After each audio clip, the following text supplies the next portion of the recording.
Anyways, 2 quick questions from the Discord. Sorry, I promise we'll get to calls next week, but obviously we're running. Do you guys think that AOC will endorse Sanders, or will she break our hearts? Will AOC endorse Bernie Sanders, or will she break our hearts? Let's do a quick round. So Yes. I think she either is going to endorse no one or she's going to endorse Sanders. I think we need to pressure her to endorse Sanders. Hopefully it happens 2 weeks before the primary, sometime when it has the maximum impact. But yeah, I mean, I think it's a basic political test. This is a moment that decides. I'm not that interested in her political career. I think she has a bright future ahead of her, no matter what happens. I'm not interested in her relationship with people across the hall from her in DC. Like, this is a political moment where everyone listening needs to at least spend a weekend, if you could manage it, canvassing for Bernie, because we're not going to have this moment 10 years from now, 20 years from now. So I think we need to pressure. It's partially up to us to kind of make sure it happens, especially those of us in the New York left. I agree. I definitely think she should. I would love her to. And I think that can I predict what she's gonna do? I don't know. I hope she endorses him, because I think they more or less hold the same worldview and everything that they're doing. So hoping she does. What do you guys think? I think, I mean, I kind of agree with Bhaskar. Like, I think she might wait and hope Warren looks weak and then endorse Bernie. I think that's probably what she always wanted to do. But now that Warren's sticking close, like, she's also playing that game where she's everybody's friend. I think I don't know. I think she endorses Bernie, but maybe that's just optimism. What do you think? I mean, I definitely think that if she endorses anybody, she should endorse Bernie. And I do agree that she's probably trying to wait and try to play both sides. But again, she's doing what Warren did in 2016. But this is what's really important, though, as the DSA, as an organization. If we're going to be working so hard to elect candidates, that they need to not only be out there making change, but also articulating the vision that we want for the future, and trying to vacillate in between Warren and Bernie Sanders at this point, I don't think is doing a very good job at showing the difference between them. So we need to continue to pressure her. This is probably illegal, but I will put together $100,000 and give it to Bartolo Colon. And if she does not endorse Bernie Sanders, we're gonna primary AOC with Bartolo Colon. I'm down. Minus the illegal part. No, I think and it's funny because I don't really hold Warren not endorsing Sanders against her, because I like Warren for who she is and I respect her for who she is, but I've never for a second I don't think she represents a movement. I don't think she's of the left. I don't think that she is particularly innovative or of the moment. I think she's a really smart, really solid person with some progressive tendencies. And the way she played the game in 2016, of course, it disappointed me. I would have loved if she endorsed Bernie, but I didn't expect it from her, and I don't hold it against her. AOC is of a movement and would not be where she is without that movement. And honestly, I mean, maybe you're right in terms of strategic impact, but I'm sorry, like, how we're even playing this game I think is disgusting. I think in terms of like what's correct and where she's from and what she articulated, she represented as a candidate.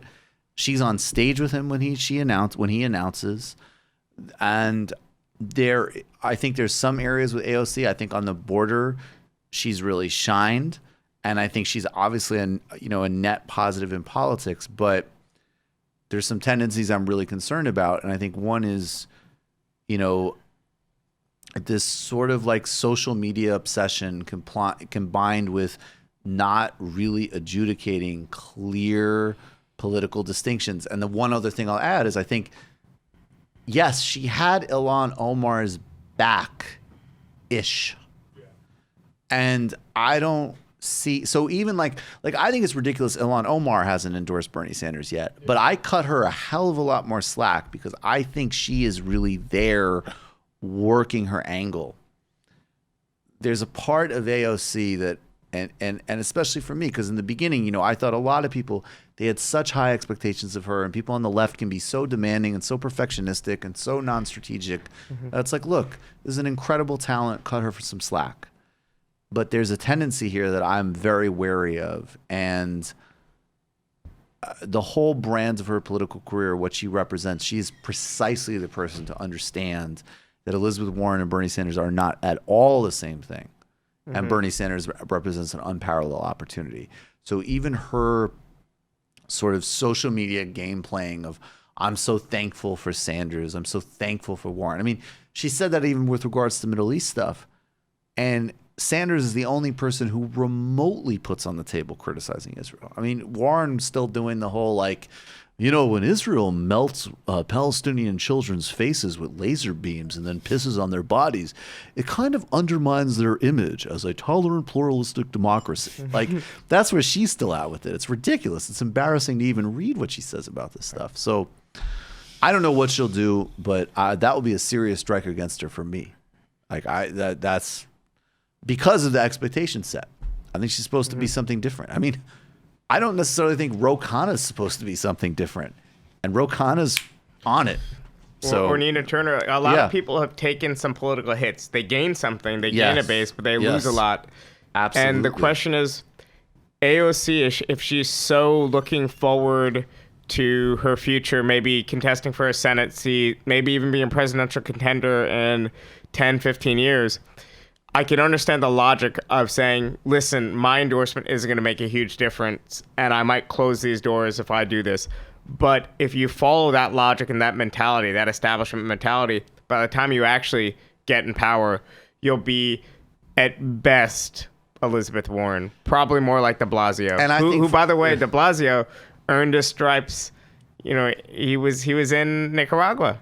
He was doing good work back then. And I think frankly, like it goes to the point where it's like, you know, primarying her is one thing, which I'm totally not opposed to, but it really does. But I mean, whatever. It's not serious. But the difference being like, you know, if she runs for Senate, what is the difference between someone saying, yeah, she's almost certainly to be likely to be better than whatever hack Democrat she's running against, so I'll cast a vote for her. But there, no way in hell am I knocking on the door for her. I'm not giving her any money. Like, let's be real. This is a serious thing. And by the way, I would approach her, I just want to emphasize, on the other hand, in a very respectful way. And I've seen a lot of people go at her in a way that's like, you know, just basic social etiquette is not working. But from a political perspective, I have no problem saying that I think it's disgusting. I think it's a big problem, and it's very concerning to me she hasn't done it. You just watched a Michael Brooks show video. Subscribe to get them all. Why wouldn't you? Don't be foolish. Click subscribe below and become a patron as well. Patreon.com/TMBS. Thanks, everybody.